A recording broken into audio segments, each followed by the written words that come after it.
area is 80 square meter. Floor area is 138 square meter more or less.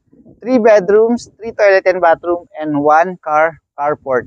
Before we start our tour, please like and follow EDJ Facebook page, Reel, TikTok, Instagram, as well my EDJ YouTube channel. So you'll be notified every time we drop a video. Now guys, let's start our open house tour.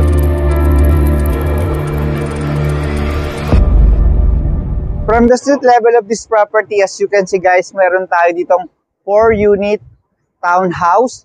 2-story townhouse ito. 3 bedrooms, 3 toilet and bathroom, and 1 carport.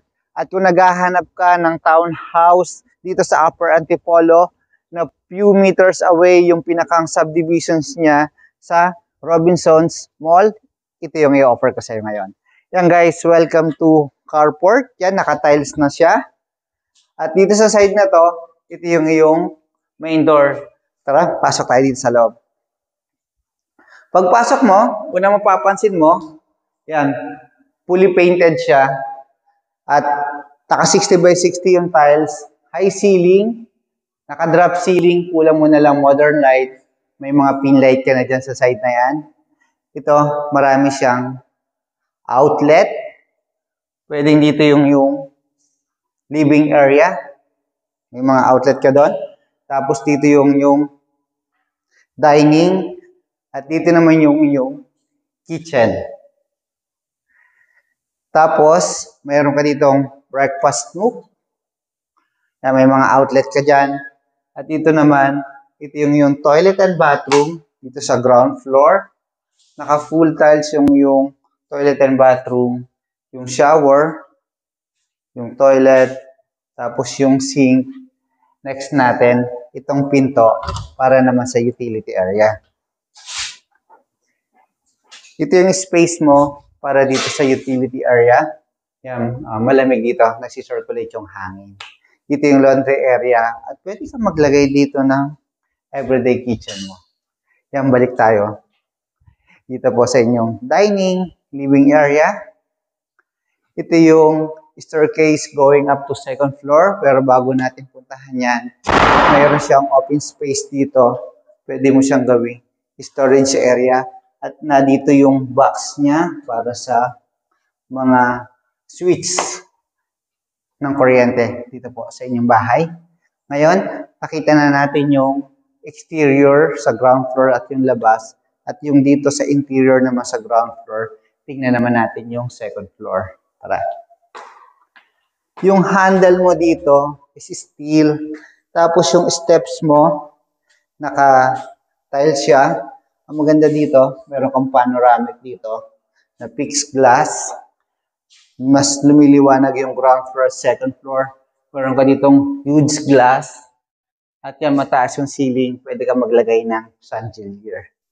And guys, welcome dito sa inyong second floor. Maganda yung pagkaka-finish itong second floor saka yung layout niya. Unahin muna natin yung hallway papunta dito. Pero dito muna tayo sa bedroom 1. Dito sa bedroom 1, sakto yung size ng bedroom niya. Hindi sa ganong kaliitan, hindi rin sa ganong kalakihan. Sakto yung size.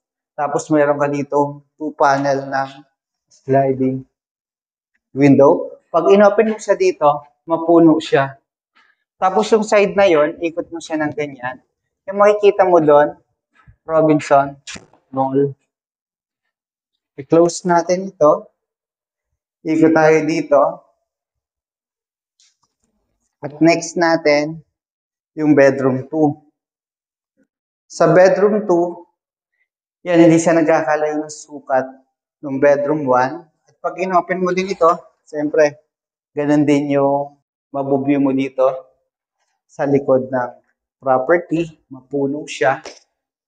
At ngayon, napansin po natin, ang bedroom 1 and bedroom 2, wala siyang toilet and bathroom. Ito yung common toilet niya for the bedroom 1 and bedroom 2. Kaya naka full tiles, 60 by 60 yung ginamit dito. Tapos dito, ganun din, gray and white, tapos rustic tiles siya, hindi siya madulas. Ito naman yung master bedroom.